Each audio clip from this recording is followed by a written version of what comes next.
Sault Ste. Marie, Ontario is on the St. Mary's River north of the U.S. border and is known for its 19th century Sault Ste. Marie Canal.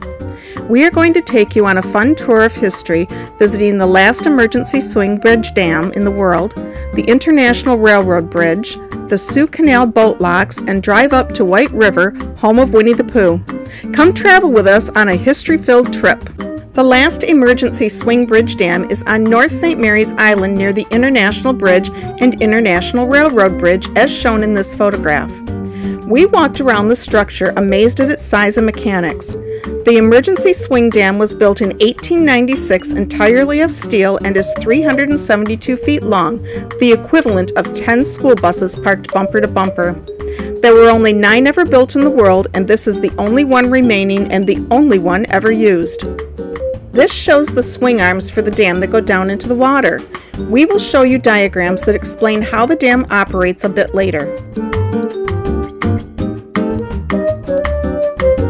These photos show the turnstile used to swing the emergency dam bridge out over the water. To move the dam into position, 4 men turn a T-shaped handle to swing the dam across the canal. The only time it was used, in 1909, the T-shaped handle broke and the workers hitched a team of horses to the dam to complete swinging it into place. This is the underside of the dam. From the height and distance, you can see the size of the structure. Here are the arms for the bridge and the wickets that go out into the water. Internal shutters in the wickets lower down into the water to sit against a sill, forming a dam. Here you can see the wickets, some of the chains, chain mechanisms, and supports that operate the dam up and down using a winch system. We are now going to show you the operation of the emergency swing dam bridge. This first drawing shows the bridge with the wickets and winch in their resting position. The second drawing shows how the winch and chain lower the wickets into place with their shutters in the open position. In the third drawing, you see that the wickets are now sitting on the sill. The shutter is being lowered to block the water, forming the dam. This process keeps Lake Superior water from rushing down a 20-foot drop to the level of Lake Huron. In 1909, a ship named Perry G. Walker crashed into the lock gates, causing a rush of water from Lake Superior that was so strong it ripped the 2 sets of lock gates out of the canal walls and carried 2 ships away that were locking through in the rush of water. The emergency swing dam was activated, 23 wickets and shutters lowered, slowing the raging water to a trickle. It took 12 days to repair the damage and reopen the locks. Can you imagine the flooding and damage that would have occurred had there not been an emergency swing bridge dam to stop the crashing flow of water? From what I found online, it appears the dam is activated twice a year to keep it operable in case of another emergency. The International Railway Bridge was constructed in 1887. The 9 fixed camelback truss spans are the true international portion of the International Railroad Bridge, since one end is in Canada and the other in the United States. The overall length of the bridge from end to end, including island sections, is 5,580 feet. The large swing bridge span down here was built in 1895. The southern half of the swing portion does not cross any water, it is on land, and provides balance to the overall weight of the structure. The Sault Ste. Marie Ship Canal was completed in 1895 and was the last link in the Canadian navigation system from the St. Lawrence River to Lake Superior. It was the world's longest lock and the first to operate on electrical power. It closed in 1987 due to a lock wall failure and then reopened in 1998 for recreational use.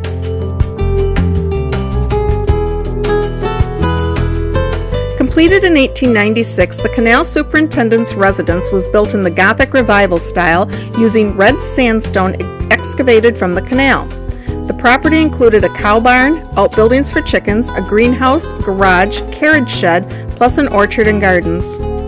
The administration building and post office is where the canal superintendent and staff managed the canal.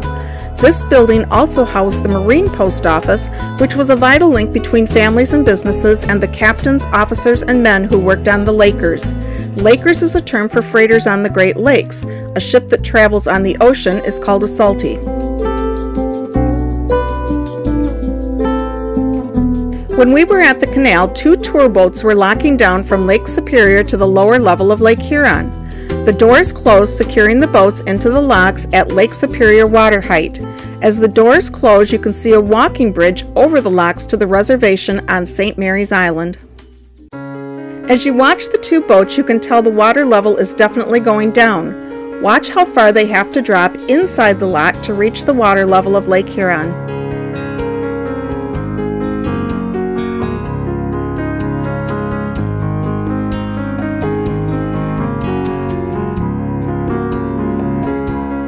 The construction of the canal was prompted by the Chicora Incident of 1870, in which an expeditionary force of British regulars and Canadian militia arrived on the steamer Chicora.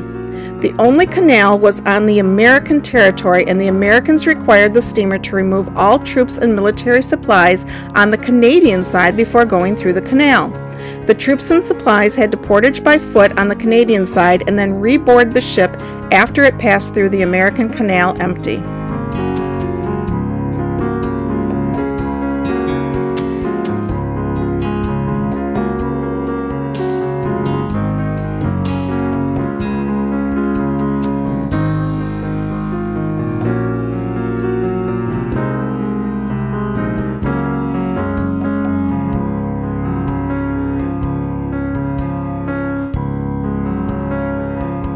Both boats are now continuing on their journey. If they were traveling in the opposite direction, the entire process would be performed in reverse, raising the water level within the locks from Lake Huron to Lake Superior level.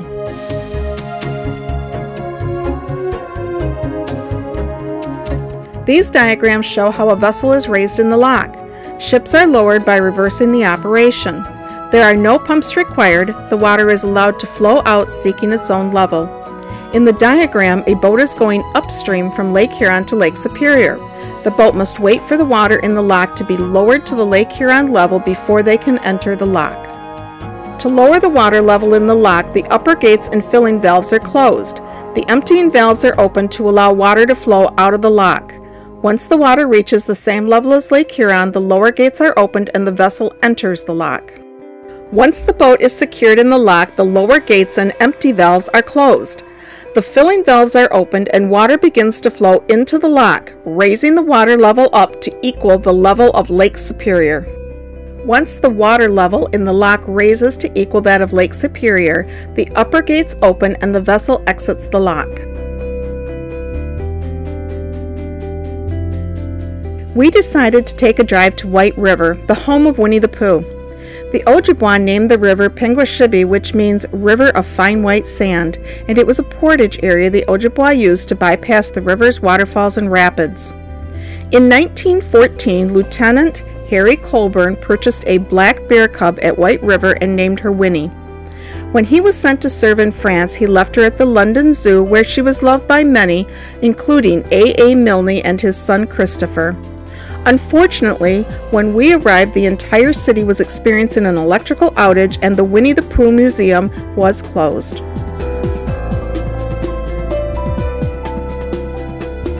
Paul and I hope you enjoyed our trip to the Emergency Swing Bridge, Historical Railroad Museum, Sioux Locks, and the White River. If you enjoyed our trip, please hit the like button below and subscribe so you receive notice of new videos. Watch for the release of 4 upcoming videos where we share our trip to the Canadian Bush Plane Museum, ride the trails with us at the first official Jeep Jamboree Academy, visit beautiful Acadia National Park in Maine, and explore historical missions in San Antonio, Texas.